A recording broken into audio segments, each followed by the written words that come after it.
back to my channel Shweta CV ENB. So we were discussing regarding air pollution monitoring and control, 5th chapter, part 3, that is thermal power plant. We have already studied regarding part 1 and part 2. So let's start off with the part 3 contents, that is definition, manufacturing process and advantages and disadvantages of a thermal power plant. Okay, what are the basic definition we can consider? So basic definition we can consider, like, it is a power station in which heat energy is going to be converted to electrical energy. In most of the cases, the turbine is going to be a steam driven, where the water is heated and then turns into a steam. It spins a steam turbine which is going to drive an electrical generator. Since here coal is used as a solid fuel, it is termed to be a coal thermal power plant. Okay, so these were the line drawing or the schematic diagram representation of thermal power plant. Okay, so basically what is going to happen, I will just say you here. Okay, so what is going to happen? So first step is the pulverized coal is going to be burnt in this pulverization box. Okay, there, see the coal hopper here, the coals are going to be sent through hopper to pulverization. Here it is going to be heated, from there it is sent to the boiler. Okay, what is going to happen? Since high pressure steam is going to be produced in the boiler, this steam is then passed through the superheater, okay, where it is further heated up. Fine, then the superheated steam is entering into a turbine. Okay, here it is again superheated, then the steam is going to enter to the turbine. Please check out the drawings along with my explanation. So okay, so now it has entered into turbine at a high speed. Here in terms of turbine, what is going to happen? Whatever the steam is there, no, it is going to force the turbine blades to rotate. Okay, which means that turbine which had the stored potential energy of high pressured steam is going to be converting into mechanical energy. That is, here the potential energy is converted into mechanical energy. Why? Because whatever the high speed or high pressurized steam which has entered into turbine, it makes the blades to rotate, and thereby energy is going to be generated, and that energy is converted in form of mechanical energy. Okay, so after rotating the turbine blades, the steam has lost its high pressure when it passes out of the turbine blades and enters into a condenser. So it is entering to the condenser spot.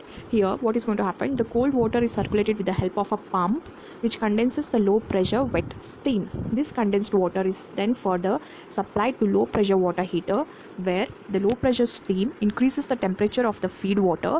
It is then again heated in a high pressurized heater with the high pressure of the steam and is used for again heating. The same, like a circular motion, it will be running off. Then the turbine in thermal power station act as a prime mover of the alternator.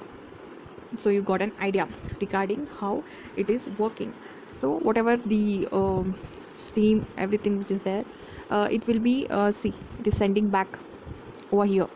All the dust particles and all, it will be connecting here. Dust collector, precipitator, there the chimney, it releases the gases and all. Here is the feed water pump, furnace, boiler, coal hopper, pulverizer, where the coal is going to be heated with the help of preheated air. Then here steam is passing, feed water, condenser, pump is there, then alternator. The same drawing in a basic explanation is shown even in terms of here the boiler, superheater, main valve, turbine, condenser, then water treatment plant, feed water pump, condensate extraction pump, condenser, economizer. So these are things here. Basically the water is driven here from river or the canal. Orange color represents superheated steam and normal is cold water. The same even here, see the water is entering to the boiler, fuel is added, then waste gases are let out, then the steam is sent to turbine, and thereby the mechanical energy is generated at the generator spot. Whatever the mechanical energy was driven, it is converted into electrical energy in a grid system. So these were the technical or conceptual ways of explaining the things. Okay, in terms of thermal power stations. Okay guys, so after watching these flowcharts and all, you can get an idea exactly what does a thermal power plant do basically.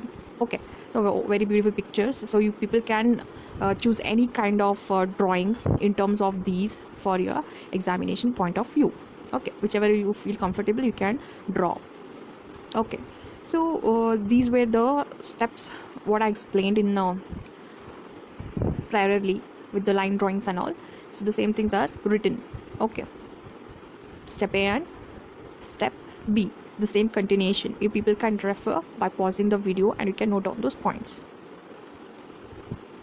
Okay, so basically a thermal power station operates in a cycle form, that is TCPB, that is turbine condenser pump boiler.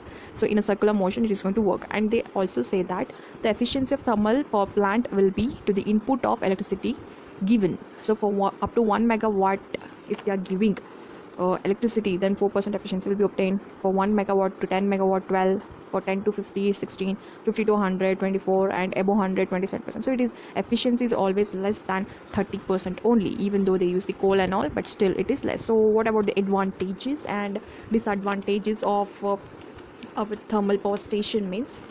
We can consider these. See, since it is economical, why? Because the initial installing cost will be less. Okay, land required will be also less than compared to hydropower plant, and since we are using coal as a fuel, so even there the cost is low, hence we can say it is economical than compared to petrol and diesel, and maintenance is also easy.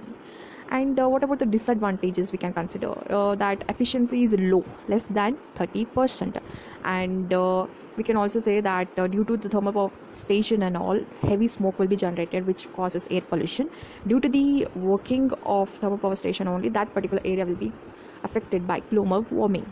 Okay, so it also contributes is a major role in global warming, we can say.